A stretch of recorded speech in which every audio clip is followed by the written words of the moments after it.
네, 방금 소개받은 김항직입니다. 대부분 이런 포럼에 오면 토론 시간 정도 되면 거의 다 집에 가시고 몇 분 안 앉아 계신데 오늘은 한 분이 앉아 계셔서 일단 고맙습니다. 네. 오늘 세 분의 주제 발표가 있었고요. 토론에 네 분을 모셨는데 일단 토론자분부터 소개하고 시작하도록 하겠습니다. 옆에서부터 그러면 소개를 하겠습니다.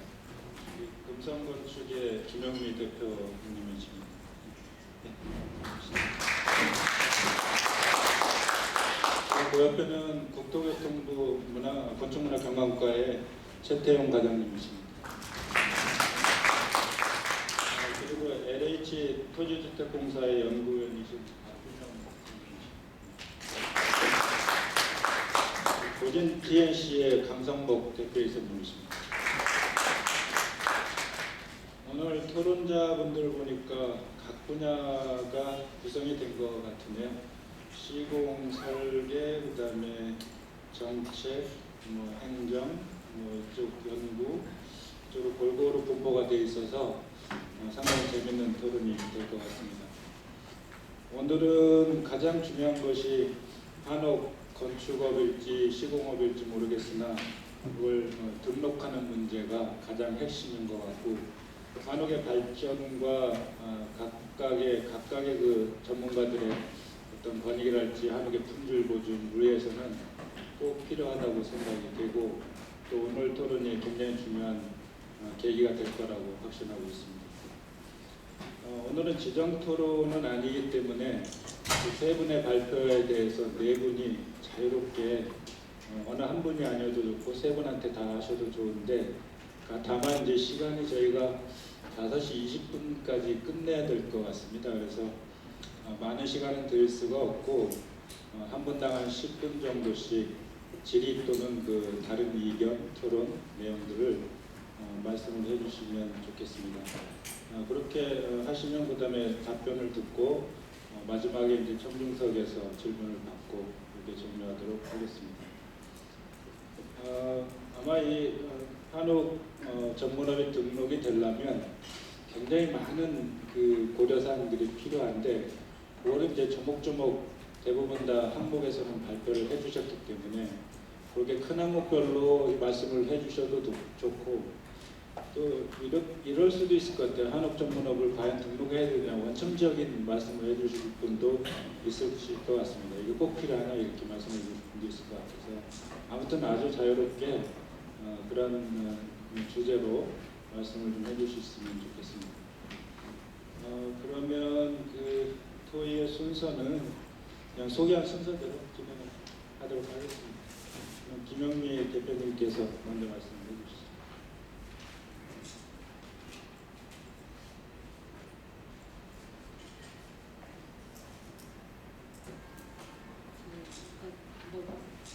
본론을 보면 전문 자격증과 시공 등록이 있어야 된다고 생각을 합니다. 근데 어떤 내용의 자격인가? 이걸 이제 여전히 논란의 여지가 있을 건데요. 아까 홍성후 선생님 발표에서도 말씀이 나왔지만, 지금 한옥 시장에서 한옥 시공 방식은 전통 방식과 현대 방식이 공존한다고 얘기했습니다. 그리고 요새는 전통 방식에도 단열재를 쓰고 해서 현대 방식이 많이 들어간다는 말씀을 하셨고요. 네, 제가 바라보는 시선은 전통 방식과 현대 방식이 목조 쪽은 좀 겹치는 부분이 있다 할지라도 정말 많이 다릅니다. 전통 목수가 하는 그 한국에는 거의 성능 개념이 없고 정밀 시공 어렵고요. 현대적인 그 시공법과는 정말 거리가 많은 게 현실입니다. 아까 그리고 신치욱 센터장이 발표한 내용에 망상, 한옥, 부실 시공, 부실 시공, 그 다음에 그쪽 경북의 한자마을 부실 시공, 이런 게 이제 신문에 나온 걸 보여주셨는데 정말 부실 시공이에요. 가서 봤는데, 그러니까는 그분들이 자격이 없는 분들이 목수들이 시공한 거거든요. 전통 목수들이. 근데 그게 왜 부실일까? 왜냐하면 거기에 그분 전통 목수들이 하는 한옥은 전통 한옥이죠. 살기가 좀 어려운, 춥고 하자도 많고. 근데 전통 방법으로 지어놓고 현대 생활을 담으려고 한단 말이에요. 그러니까 거기서 문제가 많이 발생하는 거죠. 그래서 궁극적으로 지금 여기서도요. 한옥 짓는 법이라는 책이 나왔는데 국가한옥센터에서 이거 전통 한옥입니다. 근데 지금 지어지는 그 시장에서 요구하는 그 수요자들의 요구는 현대 한옥이에요. 전혀 이거하고 달라요. 근데 어떤 것에 자격을 줄 것인가? 이 전통 한옥 짓는 그 전문 인력에 줄 것이냐? 그거는 또한 문화재청에서 하는 장인들하고 또 겹치거든요, 자격이.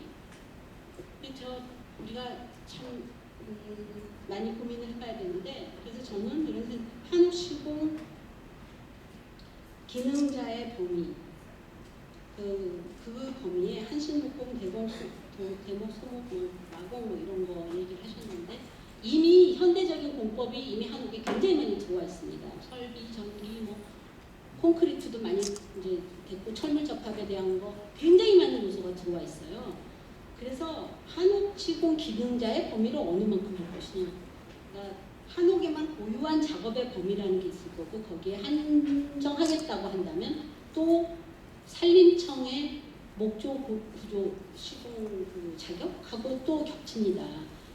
많이 겹쳐요. 그래서 뭐 더하기 그 산림청의 그 자격 이런 식으로 해서 좀 면밀하게 더 들여다보셨으면 좋겠고 또 한옥 그 설계 과정을 들으신 분들이 저한테 이제 하시는 얘기들은 사실은 자기네들은 실수요자들이 원하는 한옥을 배우고 싶어서 갔는데 전통 한옥만 가르쳐 주더라. 네, 그리고 김항직 교수님한테 또 여쭤보니 김항직 교수는 전통 한옥을 모르고 어떻게 현대 한옥을 하냐. 다 맞는 말씀이시죠. 그래서 저 같아도 그렇습니다. 건축주한테 시공을 어떤 분들한테 맡기고 싶으세요? 이제 설계를 하고 있어요. 그럼 대부분 시골에서 한옥 짓는 목수들이 또 데려와요. 이분한테 맡기고 싶다.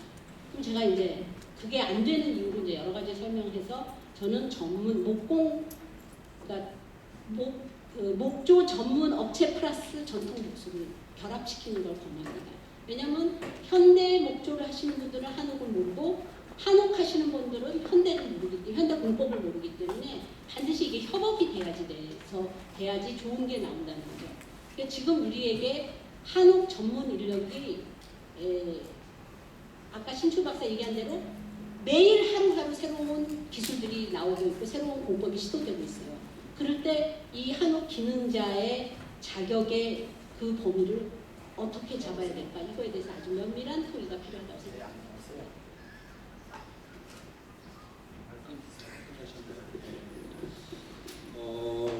질문일 수도 있고 그냥 코멘트일 수도 있고 해서 끝난 다음에 발표자분들의 의견을 종합해서 다시 들어보도록 하고요.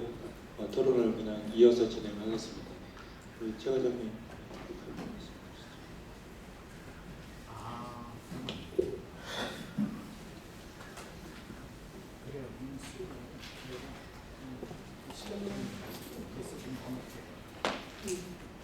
국토부에서 한옥을 담당하고 있는 담당 과장으로서 이렇게 한옥 프로그램에 와서 현장의 생생한 이야기를 들을 수 있는 기회를 가지게 된 게 굉장히 참 좋은 기회였다고 생각합니다. 정태도 대표님이 한옥에 사는 사람들이 참 중요하다는 말씀 참 인상 깊었고요. 제가 여기 와 있는 이유는 아마도 전반적인 국토부에서 추진하는 한옥의 방향성 같은 것들을 듣고 싶어서 제가 여기 와 있는 것 같습니다. 좀 자세한 얘기는 좀 못 드리겠고 전반적으로 오늘 그 발제 내용 중에서 우리 국토부의 입장이랄까 우리 그 경관과 건축문화 경관과의 입장이라고 할 수 있는 부분들 간략하게 좀 말씀드리는 걸로 그렇게 하겠습니다. 먼저 정태도 접변수님께서 그 한옥 건축 시공업 분리를 말씀하셨고요. 이건 또 한옥 시공업 등록제도 필요성을 홍성호 연구님께서 말씀하신 건 연관된 것 같습니다. 현재 한옥건축은 건설산업기본성 목거주로 전문 건설업체 중 실내건축 공사업에 포함돼서 작은 범주의 공사업체의 큰 범주 업종을 관리하는 구조다라는 제한 취지로 말씀하셨고, 우리 뭐 신치호 박사님께서도 말씀하셨지만 현재 그 건설산업기본법상에 한옥건축 시공업에서 수술하기는 거의 불가능한 걸로 이렇게 생각을 하고 있습니다. 그래서 저도 홍성호 연구위원님의 발표 내용처럼 관련 어떤 그 연구를 통해서 한옥건축자산법에 한옥건설업을 신설하는 방안을 좀 검토해 보도록 하겠습니다. 이게 뭐 당장 이렇게 바로 추진될 수 있는 것은 아닌 것 같고 하나하나 좀 준비를 해서 의견을 모아서 추진해야 될 것 같지 않을까 생각이 듭니다. 그리고 그 정태도 독변수님께서 두 번째로 말씀하신 거 표준화된 건축비용 산출 그리고 뭐 시공 유형 세분화된 시방도 필요하다 그런 또 말씀을 좀 주셨습니다. 아마도 뭐 한옥 건축 이산성이 뭐 기초료가 부족하고 건축 공사가 뭐 표준 시간대에 뭐 한옥들의 세부 기준이 없어서 굉장히 좀 열악한 환경인 것을 말씀하신 것 같습니다. 먼저 저희 부에서는 한옥 건축물 공사비 기준을 그 국가 한옥센터와 좀 협의를 통해 가지고 금년적으로 가이드라인을 좀 많이 배포할 예정입니다. 우선적으로 조달청에 등록된 공공 한옥 조성비를 기준으로 해서 마련할 생각이고요. 한옥 건축과 관련된 그 시방 내용은 건축공사 표준 시방서의 목적 분야보다는 문화재청에서 마련한 문화재 프리 표준 시방서 성격이 좀 유사하다고 좀 보여지므로 그걸 좀 준용 좀 개선하면서 활용할 수 있는 방안을 검토해 보도록 하겠습니다. 그리고 한옥 전문 기능 양성과 관리 문제인데요. 그리고 홍성호 의원님도 말씀하셨고 신치호 의원님도 말씀하신 것 같습니다. 국토부에서는 일찍 그 한옥 활성화를 위해서 교육을 좀 실시를 해왔습니다. 그렇지만 그 정부의 정책에 의해 가지고 고용부로 그 인력 양성 업무가 다 좀 넘어갔거든요. 그래서 지금 현재 중단된 상태로 알고 있습니다. 고용부의 인력 양성 그 정책과 좀 차별성이 있다고 좀 보여짐으로 해서 국토부에 다시 시행될 수 있도록 관련 부처와 좀 협의를 좀 해 추진해 나가도록 하겠습니다. 그다음에 그 한옥 짓는 사람들 무엇이 필요할까? 홍성호 연구님이 같이 내용인데요. 국가 기술적으로 한옥 기사를 신설하는 문제를 제안을 해주셨습니다. 필요성이 좀 인정됩니다. 저는 굉장히 좀 필요성이 인정되고 좀 보여집니다. 그러나 여러 가지 좀 부작용도 있는 것도 사실인 것 같아서 접근에는 좀 신중할 필요가 있어서 이런 것들을 좀 연구나 검토를 통해서 신중하게 좀 한번 살펴보도록 하겠습니다. 그리고 그 지속적인 한옥기술 개발 지원에 대해서도 제안을 좀 해주셨습니다. 다 알고 계시지만 답변이 됐지만 그 한옥 관련해 가지고 여러 가지 그 R&D가 좀 지정됐고 진행됐고 지금 현재 3단계 이런 것들을 통해서 여러 가지 이런 것들이 좀 개선될 수 있지 않을까 그런 생각을 해봅니다. 그리고 신치우 세대장님께서 제안하신 내용들 좀 말씀드리겠습니다. 교육과정 인증을 통한 교육품질 제고를 좀 제안을 좀 해주셨는데요. 국토부는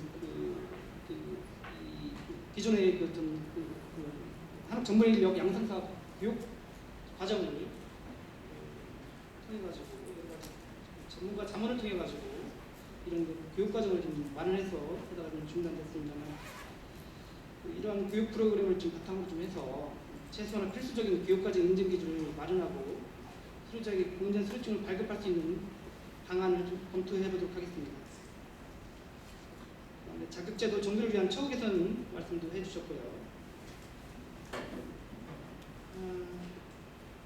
앞서 발주했던 민간영업의 한옥관리사, 한옥관리 건축관리사 등 등록하고 공인할 수 있는 시스템을 구성하고 기존의 국가 자격 제도를 보완하거나 신설하는 등 자격 추구 강한 방안을 좀 모색해 보도록 하겠습니다. 그다음에 특가 교육 및 계속 교육 시행을 통한 전문성 방안 말씀도 하셨는데 앞서 말씀하신 내용들은 좀 비슷한 내용이라고 좀 생각하고 대략 좀 큰 내용들은 좀 말씀드린 것 같은데 세세한 내용들은 다시 한번 더 다시 돌아가서 검토해 보도록 하겠고요. 지금 제가 말씀드린 내용들이 대부분 검토해 보겠다 이렇게 해서 확실하지 않은 의견처럼 들을 수 있을 것 같습니다. 그래서 이 정책을 추진하는 저희들 입장에서는 하나의 제도를 도입하거나 법령을 개정하는 것은 쉽지 않은 상황입니다. 하나의 제도를 도입하기 위해서는 여러 관련된 사람들이 공감대가 형성되고 그 의견을 모으는 과정이 굉장히 쉽지 않고요. 한쪽에서는 이렇게 좀 말을 하지만 이걸 반대하는 사람도 굉장히 많습니다. 그런 의견들을 조합해서 어느 정도에서 가능한 것인가를 가능한 것들 자체가 쉽지 않고 이렇게 의견이 모았다 하더라도 다시 국회에 제출해서 국회의원들 설득해서 법률로 하는 데 굉장히 어려운 부분이 있다는 걸 말씀드렸고 그럼에도 우리 한옥 그 발전을 위해서 필요한 사항 같은 것들은 꼭 추진돼야 될 사항 같들은 관심을 가지고 지속적으로 한번 시도를 해보고 그렇게 하도록 하겠습니다. 충분한 답변이 되지 못할 것 같아서 죄송하긴 한데 그래도 우리 그 국토부의 한옥 그 산업을 발전시키고 문화를 지탱하는 의지는 확고하다는 말씀 좀 드리도록 하겠습니다. 그 정도만 해도 상당히 힘이 됩니다. 고맙습니다. 토론을 그냥 이어간 다음에 나중에 종합적으로 의견을 듣도록 하겠습니다. 박준영 의원님 말씀해 주시죠. 반갑습니다. 이제 LH 토지태연구원의 주거복지연구 실장으로 있는데 사실 주거복지하고는 한옥과 관련이 없는 것 같은데 제가 이제 그 대시 체제로 되면서 이제 공공주택 연구실하고 주거복지연구실 통합감시자를 맡았어요. 일단 한옥에 대해서 이제 지금 오늘 세 분의 귀한 자체를 들었습니다. 전태도 특검주님 같은 경우는 진짜 열정과 애정을 갖고 한옥에 대해서 진짜 느끼고 있는 현장에 소개하고 본인이 또 서울시에 가서 어떤 정책까지는 아니지만 또 반대 입장에서 그래서 결론적으로 그냥 현실과 이상의 괴리를 많이 느꼈고 거기에 대한 본인의 열정적인 얘기를 해주셨다. 홍성호 박사님 같은 경우는 이제 그 어떤 활성화를 위해서는 그 한옥 시도가 등록 제도나 이런 것도 통해 적극적으로 했으면 좋겠다는 기한을 보내주셨습니다. 그리고 신충 박사님 같은 경우는 이제 그 전문력 양성을 통해서 계속적으로 제도화를 해가지고 좀 더 안착시키자는 거였습니다. 그래서 이 세 달에 대한 부분 다 귀하기 때문에 제가 거기에 뭐 토를 단다는 것보다는 그런 것보다는 그걸 다 정리해서 보면 몇 가지 얘기만 드리고 싶습니다. 일단 한옥이라고 하는데 여기서 말씀드린 그 한옥의 그 대상 자체들이 다 보면 그 분야, 당신이 맡고 있는 각각에 맡고 있는 그 분야에 따라서 다 다르게 생각을 하십니다. 그래서 어떤 분은 전통 한옥을 얘기하는 거고 문화재 한옥을 얘기하는 거고 어느 분은 평당 1,500, 2,000만 원 하는 한옥을 얘기하는 거고 저기 지방에 가면 300, 400을 살 수 있는 한옥이 있고요. 또 어디는 일부 좀 병합해서 현대하고 병합해서 그것도 한옥이라고 하고 그래서 서울시에서 지분만 기하로 들으니까 돈 지급하고 막 이렇게 이런 문제가 있었거든요. 한옥을 뭔가 보급하고 하기 위해서.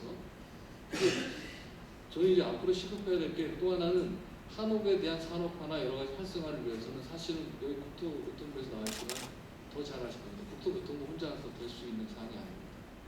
이 직인제도 여러 사업을 하면 사실 산업성장 자원부도 있죠. 그 다음에 환경부도 있죠. 관련 법무부처가 돼야 되는데 대신 국토교통부 할 수 있는 거는 공간을 다룰 수 있다는 겁니다. 그 공간을 다루는 전문 영역을 할 수 있다는 겁니다. 그래서 저는 그런 얘기를 하고 싶은데 일단은 대안 중에 하나는 그런 것 같습니다. 일단 평당 공사비가 얼마다 이런 것들이 감춰진 것이 아니라 여러 가지가 조급구구식으로 되는 게 많습니다. 그리고 그때그때에 따라서 목재 수급사항에 따라서 또 여러 가지들이 그래서 분명히 수량은 한정되어 있는데 지역에 따라서 그 나중에 실제 공사비가 나오면 여러 가지 차이가 있죠. 그래서 이제 하나의 가장 제한 중에 방법 중에 하나는 뭐냐면 그 한옥 관련해서 보급형에 대한 한옥에 대한 표준도를 유형에 따라서 각 지역의 특성에 따라서 좀 만들어서 그때는 그 표준도에 따라서 어떤 공간을 갖고 있고 또 어떤 수준이 되고 또 어떤 공사비가 있고 해서 그 보급형을 기준으로 해서 그걸 근간으로 해서 그냥 보편 타당하게 그게 성능이나 이런 것도 인정받는 상에서 보고를 하면 아까 말씀드린 일반인들은 한옥에 살고 싶은 사람 지금은 DIY가 활성화되어 있는데 그런 쪽에서는 전문 영역이 없기 때문에 받아가지고 할 수 있으면 충분히 될 수 있고 나머지 전문 영역에 대한 거는 이제 수준에 대한 부분들은 평당 예를 들어서 뭐 1,500엔, 2,000 가는 것들은 다시 시장의 다양성에 하는 것이 훨씬 더 낫다는 그런 제안드리고 싶고요. 그다음에 이제 하나 이제 제가 말씀드리고 싶었던 게 이겁니다. 만약에 한옥이라고 생각했는데 한옥을 예를 들어 듣다 보면 지금은 우리가 일반적인 한옥이 저희가 뭐 다층 구조에 대한 한옥이 거의 없었기 때문에 지금 같은 경우는 밀도라든가 여러 가지 개념을 본다면 한옥이 다층 구조가 나와야 되고요. 일단 현대 건축하고 접목이 돼야 됩니다. 그거는 뭐 현장에서 해보신 분 알지만 싱선 중심선 잡기 기준력이 더 다릅니다. 그래서 사실 내부 공정에서도 다르고 그러니까 건설하는 과정에서도 다르고 기준점이 다르기 때문에 시공상에 생기는 인터페이스 문제들이 생깁니다. 그래서 만약 그런 건물이 들어왔을 때 한옥과 현대건축 붙어가지고 이 건물이 만들어졌을 때 이게 한옥일까요? 아니면 현대건축일까요에 대한 정확한 어벽이 필요할 거고 또 그거에 따라서 만약에 어떤 하자가 생겼으면 단순 하자에 대한 거는 하자 보증 기간을 해서 뭔가 처리가 되겠지만 집이라는 거나 여러 가지 문제들은 인허가상에서 건축사가 책임을 져야 되는 부분이 있고 또 시공에 대한 부분 여러 가지 있습니다. 그 어벽이 정확치 않으면 나중에 문제가 생길 겁니다. 저희가 세계의 실증을 지금 해보고 나니까 신한옥형을 해보고 나니까 인허가 단계의 문제보다는 이제 일단 지금 준공이 돼가지고 뭐 이렇게 실제 사용하는 건 얼마 되진 않았는데 계속 일어나는 문제에 대해서 처리할 그 법적 기준이나 근거가 모호한 부분이 많이 생깁니다. 그래서 그런 쪽에 대한 부분들에 대한 것들은 분명히 할 필요가 있겠다. 그래서 이게 단순히 실내 건축이 뭐 저 한옥이 들어갔다 이런 개념이 아니라 정확한 인터페이스를 가져야 된다고 보고요. 그래서 그런 쪽에서 대한 얘기가 필요한 거고 신지우 박사님 아까 그 좋은 얘기를 하셨습니다. 한옥의 전문 인력의 정의를 보면 저는 이게 딱 마음에 드는데 사실은 그 최초의 그 한옥 전문가 양성할 때 제가 국토부에 그때 심사관으로 가서 이제 그 당시 수업을 해봤고 1차는 제가 좀 참여를 했었는데 제가 사실은 졸업했던 그 학생들의 졸업했던 그 작품들을 봤었어요. 근데 뭐 폄하하는 게 아니라 기술에 대한 건 모르겠지만 공간을 다룰 때 한옥인지 현대 건축에서 말하는 공간인지 그 부분이 좀 모호한 부분이 많았어요. 그러니까 무슨 얘기냐면 설계가 아니고 하나의 제품처럼 작품을 대안하게 되는 것인데 단기간에 걸쳐서 뭘 한다는 것은 상당히 어떤 한계가 있다. 그러니까 이 얘기는 여기 이제 한옥 정의 아까 그 페이지 보면은 나와 있는데요. 여기 보면 이제 한국의 전통 건축인 한국의 역사적, 문화적, 의미와 공간적 건축 아름다움을 계속 발전시켜 나가는 걸로 되어 있어요. 그러니까 단순히 기능에 대한 부분이 아니고 그래서 사실은 안정적인 인력을 배출하고 이것이 보급해서 활성화되려면 정말 제대로 된 교육 체계에서 그것이 나오지 않으면 단순히 기능사 이렇게 해서 나온다고 해서 될 것도 아니고 또 그런 입장에서 그 기술에 대해서 지금 뭐 건물을 짓으면은 4차 산업혁명에서 그 경기와 분야가 다 이탈이 되고 영국화가 되는데 그쪽에서 들어왔을 때 그 어벽에 대한 건 어떻게 할 것이냐 그런 부분들은 지금 산재되어 있는 겁니다. 그래서 아까 제가 정보통신부도 마찬가지로 관련이 있고 여러 가지 있기 때문에 하나하나씩 다른 걸 찾아가면서 갈 필요가 있는 거고 그래서 한옥이 중심이 아니라 그럼 그 한옥이 과거의 한옥이 아니라 지금 현대건축에서 어떤 한옥을 말하는가 그럼 그 한옥에 관련된 분야가 뭔가 그런 쪽에서 어벽을 좀 태우면 좋겠고요. 이건 개인적인 의견인데 예를 들어서 법대를 나와가지고 고시를 향해서 판사가 되고 검사가 되면 예를 들어 10년, 15년 전에 예를 들면 지금 4차 산업혁명이나 이게 인터넷이 강국에 앉아서 30년 전에 검사나 판사가 됐던 분이 지금에 와서 그런 그 재판을 할 때 그런 그분은 다시 그 시험을 봐가지고 그 정보통신 관련된 판사 검사를 해야 되는지 저는 그게 의문이거든요. 건축이라고 하는 건축사는 이미 건축학부를 나와서 5년의 실무경을 통해서 건축사가 됐고 공간을 다루고 책임을 짓는 거고 또 시공자는 그만큼의 교수를 돼서 시공기술자를 통해서 구조개혁을 통해서 그 역할을 했기 때문에 기술이 발달돼 가면서 우리가 한옥을 놓쳤던 걸 갖고 온다면 특화된 어떤 부분에 대한 건 갖고 있지만 그런 어벽, 국가적인 기관의 어떤 인정한 기준 이런 것들을 가지고 지속적인 교육과 이런 걸 통해서 사실은 업그레이드를 시키는 것이 맞는 것이지 그때그때마다 나와 지금 잘 아시면 환경 쪽 때문에 건축사가 지금 설계를 하다 보면 환경 쪽의 기준 때문에 진짜 설계하기 어려움이 생깁니다. 이거는 어떤 국가의 기술에 대한 부분 또 교육에 대한 부분을 막 들이드는 것들이 되기 때문에 학교의 교육 체계에서 제대로 가르쳐서 거기에서 나온 사람들이 학생들이 제대로 공부를 해서 어느는 건축 기술 기사가 될 거고 어디는 의장 실내 디자인이 되고 어디는 한옥 기사가 되고 이렇게 나가면서 전반적으로 꼴에 대한 국가가 만들어오는 그런 기준의 틀에 맞춰지지 않으면 또 다른 업체가 나왔을 때 또 다른 분야가 나왔을 때 되게 힘들 것이다. 그래서 그런 쪽에 대한 얘기도 좀 고려했으면 좋겠다는 얘기를 말씀드리고요. 한꺼번에 다 할 수 없다고 봅니다. 근데 오늘 내 얘기 나온 것들 중에 진짜 하나만이라도 제대로 하면 좋은데 다 안 될 겁니다. 그래서 이제 단계를 밟아갈 때 지금은 사회적인 통합과 이런 소통 이런 것들이 필요하다고 보고, 그럴 때 연구자라든가 학계에 계신 분이나 관에 계신 분이나 실제 현업에서 있는 분들 다가 한마음이 돼서 좀 단계별로 할 필요가 있지 않나 그런 이상입니다. 한옥 건설 등록 제도는 필요하다고 일단 보시나요? 별로. 일단 어렵다. 네, 오늘은 일단 네. 보고 한번 일단 그다음에 이제 강성국 대표님 부탁드립니다.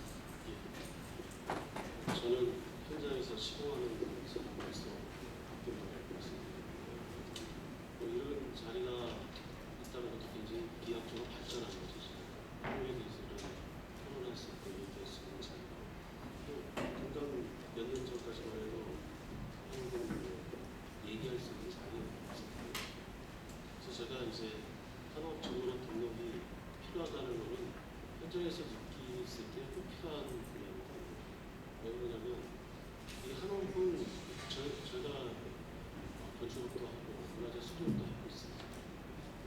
제가 한옥을 하다 보니까 문화재 수리하시는 분들이 한옥을 시장에 들어오질 않아요.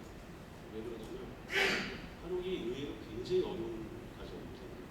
지금 일반 건축보다는 훨씬 어려워요. 그러면 아직 이게 정비가 안 된 상태에서 들어오면 거의 회사는 이유를 보장을 할 수가 없는 시점입니다. 그런 것들이 좀 어느 정도 정비가 돼야 활성화되는데요. 이 한옥 전문업이 그렇게 하기 위해서는 바탕이 돼야 되는 거고, 기술 인력 아까 얘기해 주신 것 중에 꼭 필요한 게 한옥을 이제 자격을 갖고 계신 분은 아까 설명했지만 이 건축을 할 수 있는 분들이 들어와 있고요. 이 한옥 대목술 분들이 이제 저도 변선처럼 바로 사회 나와서 보는 분도 있지만 의외로 중간에 한옥학부에서 배우신 분들이 있어요. 그래서 건축적인 그런 어떤 지식이 좀 부족한 분들도 의외로 있습니다. 그러면 그런 것들을 건축에서 보완을 해야 됩니다. 그리고 그런 것도 제가 생각하고 있고, 그다음에 아까 이 전문업을 하기 위해서는 만약에 이 한옥 전문업 업체가 또 하도급을 주면 이 문제가 생깁니다. 그러면 기존의 건축업과 토목건축업은 뭐가 다르니 거의 그래서는 이게 직접 시공을 해야 그 품질이 계속 유지돼야 된다는 겁니다. 한 회사가 업을 한다는 것은 업별로 하도급 업체를 선정해서 하면 그 기능인들이 갖고 있는 그 기술적인 요소가 어느 날 매번 바뀌는 거거든요. 그거는 특히 한옥에서는 이 꾸준한 품질을 건축주들이 요구하고 있습니다. 그건 대목도 마찬가지고 미장도 그렇고 그다음에 마감도 마찬가지고, 그리고 한옥을 짓는 분들이 굉장히 예민하신 분들이 짓고 있어요. 지금. 왜냐하면 한옥을 자기 집으로 질 정도 되면 나름 공부를 아마 현대 건축에서 자기 집을 짓기 위해서 공부하시는 분이 있을까요? 다 전문가들. 한옥 짓는 분들은 무슨 공부를 해요. 한옥들을 갖다 있고 책도 있고 심지어는 설계 지식까지 저희보다 더 외우고 있죠.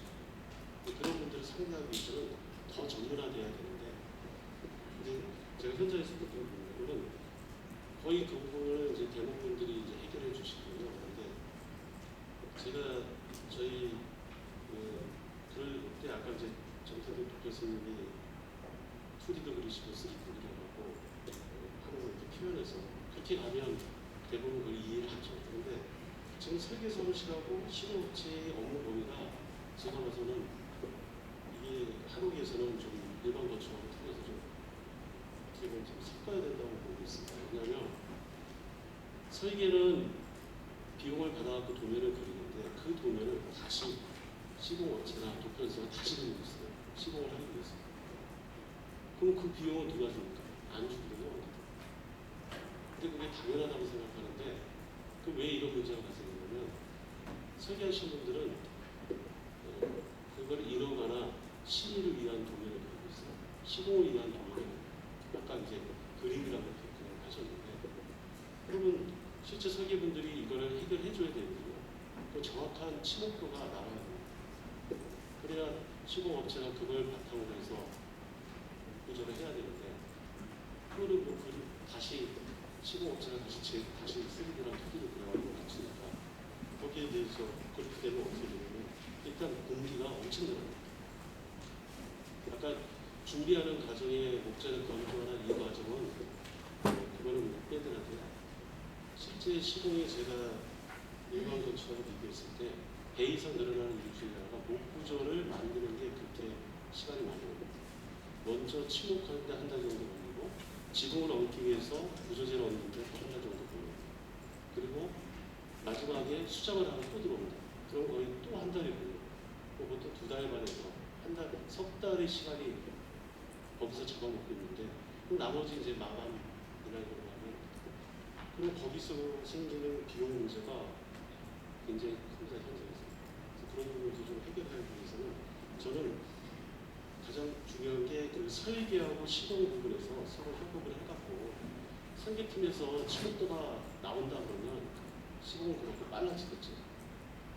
침묵만 하면 되니까. 그래서 그런 부분도 한번 생각해보고 그다음에 제 입장에서 생각하는 거는 지금 제재소나 침묵장이 굉장히 열악합니다. 가보신 분도 있겠지만 거기에서 근무하시는 대목들도 달라요. 그래서 어느 정도 이런 이제 뭐 전통 건축이야 얼마나 좀 다른 거고요. 현대화 사업을 분명히 국가에서 어느 정도 지원을 해줘야 된다고 생각합니다.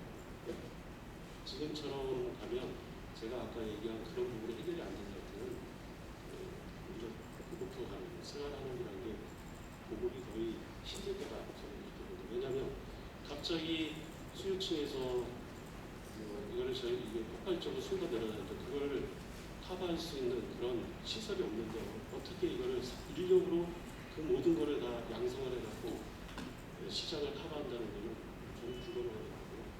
그리고 그 마지막으로 제가 드릴 수 있는 부분은 이게 지금 대목들한테 모든 걸 그러니까 의존해서 지금 하루를 짓고 있는데 아까 김용미 대표님 말씀하신 것처럼 그러다 보니까 정밀성이 떨어집니다. 정밀성이 떨어진다는 것은 현장 침묵을 해서 생기는 문제거든요. 그러니까 제가 생각하기에는 분명히 침묵장이나 제재소에서도 같이 하니까 거기서 현장 침묵을 할 수 있는 분야는 거의 90% 이상을 해갖고 와서 현장에서 해야 되는데 공기가 늘어나는 중에 반 정도 해갖고 와서 현장에서를 맞추면서 그 얘기는 정확한 도면이 없다는 얘기죠. 대부분 이제 그런 게 이제 익숙해져 있는 현상이기 때문에 그런 문제를 해결하지 않는 상태에서는 한옥 전문업이 들어와봤자 지금에서는 그건 이제 서비스업밖에 안 되는 거죠. 단순하게 근본적인 거는 해결이 안 되고 계속해서 업체만 늘어나는 현상이 발생할 거라고 생각합니다. 그래서 제가 먼저 문화재 수급업체들이 안 들어오는 이유가 왜 그런가 하면 지금 생각을 좀 말씀을 드렸는데 이제 그 이유가 이제 문화재 수립업은 나름 하기 위해서는 시방서나 표준 컨셉에 있는 게 정해져 있기 때문에 거기에 한 규칙이 있어서 가능한 거고 제도적으로 정리하는 건데 한옥은 그런 게 없는 상태에서 각자 개인한테 모든 책임을 돌리고 등장하기 때문에 굉장히 힘듭니다. 제가 마지막으로 말씀드린 거는 운정하러 해서 제가 주로 작업을 하고 있는데 저 한 3년째 하고 있었습니다. 초기에 시공에서 제가 들어갔는데 지금까지 남아있는 계속 하고 있는 건 저밖에 없습니다. 그 이유는 왜 그런지 여러분들이 궁금증이 충분히 알 수 있을 거라고 생각합니다. 네. 네 분의 토론을 들어봤는데 뭐 특정 발표에 대한 질문은 없었던 것 같고요. 그래서 네 분 토론자가 말씀하신 것을 기반으로 세 분의 토론자가 혹시 이렇게 하실 말씀이 있으시면 일단 그 말씀을 먼저 듣고 주제별로 조금 더 토론을 이어가도록 하겠습니다. 발표 순서대로 뭐 하실 말씀 없으시면 그냥 통과해도 좋고요. 있으시면 잠깐 말씀을 해주시면 좋을 것 같습니다. 우리 정태소 도평수님께서 먼저 말씀을 좀 해주시죠.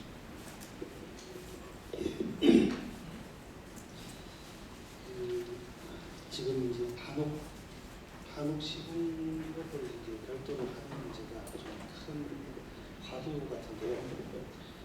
지금 우리 일반적으로 소비자분들이 생각하고 계신 평당 한국의 단가 그게 1,000만 원에서 1,200~1,300만 원 같아요. 근데 그 단가로는 실행하기도 어려운 단가거든요. 근데 이거를 한옥업을 하면은 회사 운영하는 비용과 또 보험료, 또 부금들 이런 것들을 다 내고 또 일을 해야 되는데 그럼 그 비용은 이 평당 뭐 1,200도 많다고 그러는데 그거는 누가 들어요? 사무실을 굳이 그렇게 내서 어떻게 운영을 할 건지도 참 문제거든요. 그래서 그런 회사 운영 비용은 정부에서 보조를 해줄 건지 관련된 어떤 분이 계시면 좀 부탁드리겠습니다. 예, 그럼 홍성호 연구위원님. 예, 방금 이제 정태도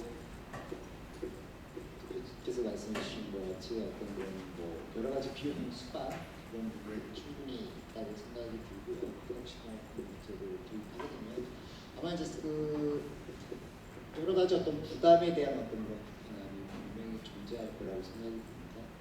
근데 그거에 또 상응하는 어떤 반대 부분이 분명히 있다고 생각이 들거든요. 그래서 그런 부분에 대한 어떤 그런 부담까지 안지는 상황은 조금 어렵지 않을까 그런 생각이 들면서 제가 이제 아까 그 생각 발표 중에 있었는데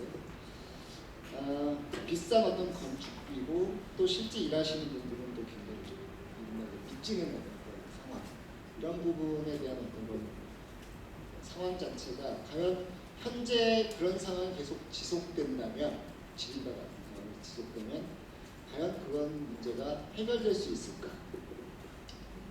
이런 거에 대한 어떤 고민이 조금 필요하다고 생각합니다. 이런 상황이 아마 이제 그 어떤 시공업 등록제는 하나의 어떤 대안인데요. 그게 없다면 아까 그 기능 인력의 어떤 전문성, 기술적, 표준 건축 비제, 각종 어떤 설계 시공의 협업 이런 부분을 이제 쭉 얘기를 해주셨는데 과연 그런 것이 이제 시행이 된다면 그런 문제가 시행이 된다면 과연 제가 아까 지금 방금 말씀드렸던 비싼 건축비 대비 실제 일하시는 분들의 어떤 그런 미치는 현상 이거가 과연 해결될 것인가? 저는 그건 좀 아닌가라는 생각이 들고요. 그러면서 이제 아까 이제 이른바 시공업 등록제도라는 것은 비제도권 시장을 좀 제도권화시키면서 아울러서 시장을 확대하는 그러면서 받을 만큼 받아가는 어떤 그런 환경을 좀 만들자. 이것이 이제 기본적인 어떤 그런 취지가 되겠고요. 그런 측면에서 시공업 등록 제도 자체는 모든 문제를 해결하는 어떤 건 대안은 아닙니다. 그렇지만 방금 아까 말씀드렸던 여러 이제 패널들이 말씀해 주신 그런 거와 맞물려서 하나의 어떤 그런 보조적인 어떤 그런 제도로서 충분히 작용해야 되지 않을까. 그러면 비싼 건축비 대비 일하시는 분들이 어떤 미치는 현상은 어떤 시장의 어떤 그런 선순환 구조를 가져갈 수 있는 측면에서 나중에 처음에는 무조건 분명히 고통이 있습니다. 그래서 대표님 말씀하시는 대로 하지만 나중에 가면 이런 부분 자체가 자연스럽게 해결되지 않을까라고 좀 생각하고 있습니다. 이상입니다.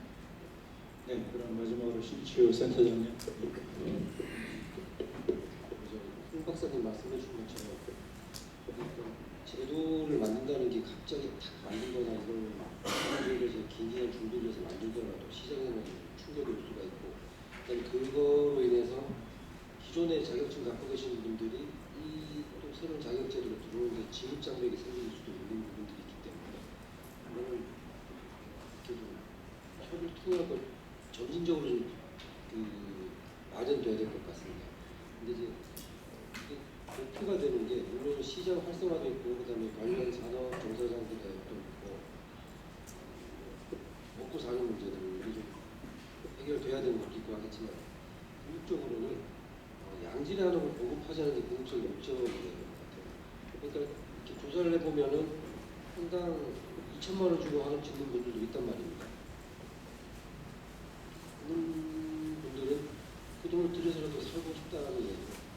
재도가 없어서 못 짓는 것도 아닌 거고. 근데 어떤 분들은 너무나 살고 싶은데 비싸서 못 짓겠다는 분들도 있는 거고. 그런 것들을 접점을 찾아주는 게 중요할 것 같아요. 그래서 싸게 지어도 양질로 보고 갈 수 있다. 그거는 이런 인증 자격을 통해서 국가가 보장해 주는 거다. 라는 것들을 이제 만드는 거라고 접근해야 될 것 같고. 이런 거는 그러니까 최태원 과장님께서 말씀해 주신 것처럼 이렇게 하나씩 좀 준비를 하면서 시장의 타격이 적게 가는 범위에서 이렇게 준비를 해야 될 것 같습니다. 제가 저희 토론자분들한테는 의사 확인을 했는데 필요하겠냐 도입이 내부는 필요하다고 하셨고 발표하신 분들한테 확인을 못했거든요. 그리고 어떻게 정태도 저기 도병님 어떻습니까? 필요한가요? 아니면? 예, 장기적으로 보면은 필요는 한 제도인 것 같고요. 그것을 나중에 정착이 될 때까지 그 소요되는 그런 비용을 누가 감당하는 할수 있습니다. 장기적으로 필요하다는 의견이시죠? 네? 좀 있다. 예. 그러면 저기 두 분은 제가 발표 중에 필요한 거로 이렇게 판단을 해서 말씀하신 거로 하는 것 같아서 일단 그렇게 인정을 해보면 토론자 발표자 세 분하고 토론자 네 분이 전부 필요하다고는 인정을 하셨어요.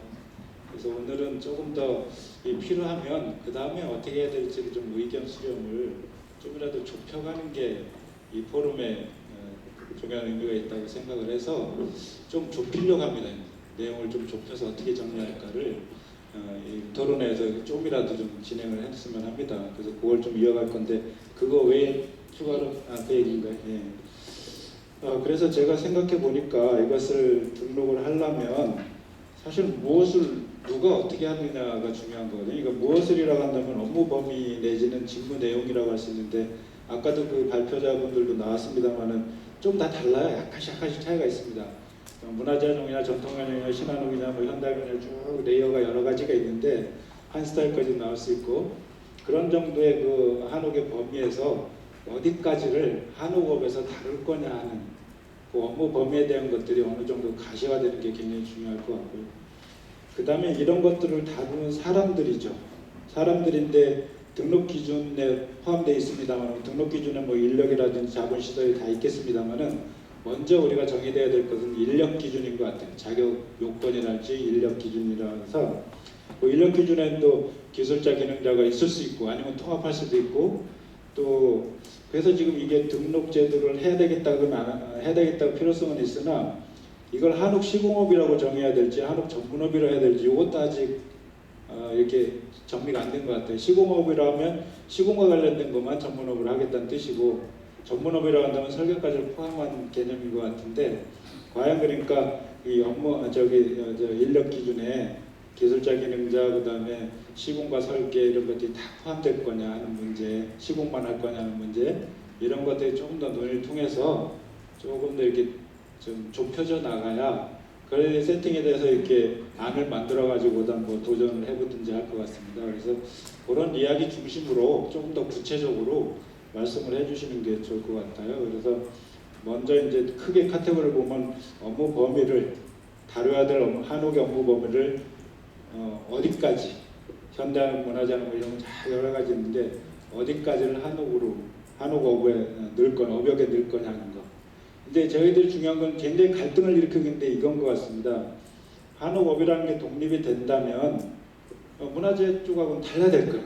또 현대건축하고는 다르기 때문에 등록하려고 하는 건데 과연 뭐가 다른지 다르다면 공정이 어떻게 다르기 때문에 이런 공정은 반드시 전문가가 필요하다든지 이런 게 이제 필요성이 어필이 돼야 돼서 공정 정리부터 되고 그 공정에 맞는 인력이라든지 업무 범위를 좀 정해야 될 것 같습니다. 그래서 그런 의미에서 일단 업무 범위 크게 업무 범위 먼저 말씀해 주시고 그 다음에 등록 기준에서 어느 정도까지 자격증 제도로 갈 건지 아니면 인정 제도로 갈 건지 기술자 기능자 다 필요한지 설계자와 시공자가 다 필요한지 이런 것들 중심으로 좀 말씀을 해주시면 좋을 것 같아요. 이것은 저기 순서에 관계없이 발표자, 토론자 순서에 관계없이 생각나시는 분 있으면 먼저 이렇게 말씀을 해주시면 좋을 것 같습니다. 볼게요. 네, 한옥은 전체가 어떤 고유한 영역은 아닙니다. 한옥 겹치잖아요. 이제 현대 건물하고 한옥하고 겹쳐요. 그래서 정태도 목수님이나 저기 쪽 문화재에서 시작하신 분들이 이렇게 현대 쪽을 섞어가면서 오는 분이고, 아예 현대 목조를 하시는 분들이 한옥 시장으로 들어오시는 분들이 있어요. 그래서 이렇게 와서 이제 지금 입장이 조금씩 다르죠. 이렇게 겹치고 있습니다.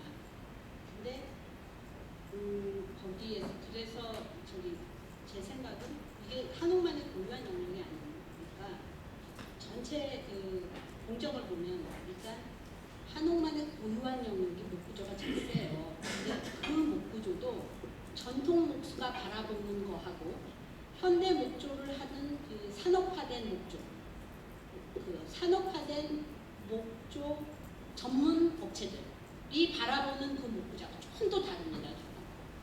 그래서 저는 둘 다 인정을 해야 된다는 입장이고, 목구조가 다르고 와공이 진짜 와공은 다르죠. 그다음에 미장의 기법 조금씩 다르고 수장의 기법이 조금씩 다르나 전체적으로 보면 지금 정태도 목수님 그 발표 내용도 보시면 이 과정을 보여주실 때 목재 목재 고르는 법, 목재에 관한 걸 얘기했고, 목구조 조립까지, 침묵과 조립까지 얘기했고, 그 다음에 와공 얘기하고 거기까지 치거든요. 그 다음 단계 수장, 그러니까 수장하면서 단열하고 설비하고 뭐 창문하고 이런 부분은 전부 현대에서 그냥 들어가서 할 수 있어요. 굳이 전통만이 할 수 있는 건 아닙니다. 그렇기 때문에 가장 필요한 부분이 목구조인 것 같고 와공인 것 같습니다. 그러면 그거를 어떻게 또 전통 분야하고 기술자를 나눌 것이냐? 못 나누죠. 그래서 저는 결합을 해야 된다고 생각해요. 그 문화재 실측 기술자는 건축사를 가진 사람만이 건축사가 문화재에 대한 공부를 해서 시험을 볼 수 있는 거예요. 그게 결합을 하는 거거든요. 그러니까 그 산림청에서 하는 목조 기술 하시는 분이 한옥을 공부해서 한옥의 뭐를 공부해서 이걸 결합을 하면 인정해주고, 또 전통 목수가 또 저기 현대 목구조를 공부해서 하면 결합해주면 인정해주고, 이런 식으로 이 복합 구조로 가야지 이 문제를 해결할 수 있다고 생각하고요. 그 다음에 또 마지막으로 말씀을 드릴 거는 한옥 시공업이 필요하다라는 거는 민간 시장까지 필요하다 이건 말할 수 없습니다. 지금 단계에서는. 근데 공공시장에서는 반드시 필요합니다. 왜냐하면 저희가 이제 공공 건축물에서 한옥을 설계를 했어요. 근데 그걸 문화재 시공자한테 풀지 못합니다. 문화재가 아니기 때문에. 그래갖고 종합건축 그 건설업에 그걸 입찰을 해요. 그러면 종합건설업에서 와서 그걸 따갖고 다시 하도를 주는 거예요. 그래서 정태도 목수님이 뭐 40%에 시공한다는 게 그런 거죠. 그러면 감리자도 일반 건물 감리자가 와서 감리를 해요. 그래갖고 건물이 엉망이 되는 거거든요. 공공건축물의 한옥이 엉망이 되는 건 다 그 문제예요. 그래서 망상의 한옥이 부실하다, 한자마을의 한옥이 부실하다, 다 그 문제입니다. 그래서 일단 공공건축 시장에서는 한옥 시공업 등록이 필요하다. 당장은 그렇게 해야 표준 상세가 정리가 되고 표준 성능이 그 수준이 정리가 된다고 봅니다. 어느 수준까지 한옥에서 해야지 된다라는 거, 그것이 정리가 돼야 그것이 다시 민간 시장으로 보급이 될 수 있다라고 생각합니다.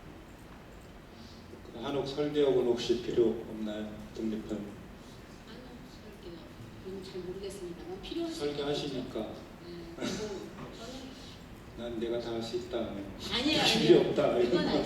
굳이 누구나 할 수 있는 거다라고 생각해야 되지 않을까 싶어요. 네, 저는 김 대표님 말씀하신 것 중에 이제 동의를 하고요. 왜냐하면 이제 법분이기 때문에 현대건축하시는 분들이 좀 교류를 해서 하는 게 맞다고 봅니다. 근데 또 한 가지 제가 설계, 그러니까 이게 한옥만의 특성인데요. 그 설계의 대목들이 참여를 하게 됩니다. 결국 아까 제가 말해서 그 부분으로 분명히 설계와 시공업의 설계자들이 같이 참여해야 된다고 보고요. 또 하나는 만약에 이 한옥 전문화에서